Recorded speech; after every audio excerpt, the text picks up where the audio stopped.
Փաշինյանի գլխավորած պատվիրակությունն Էրդողանի հրավերով Ստամբուլում է, առաջինը հայ համայնքի հետ հանդիպումներ։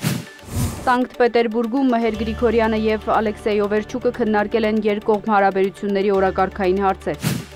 Իսրայելը հարվածներ է հասցրել Իրանի տասնյակ ռազմական օբյեկտների։ Իրանում ռեժիմը փոխելը Իսրայելի նպատակը չէ, սակայն կարող է դառնալ գործողությունների արդյունք։ Նեթանյահու։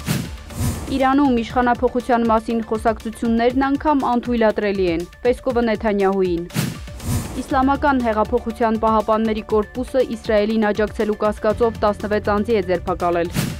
Միացյալ Նահանգների հետախուզության կարծիքով Իրանը դեռևս որոշում չի կայացրել միջուկային զենք ստեղծելու վերաբերյալ, New York Times։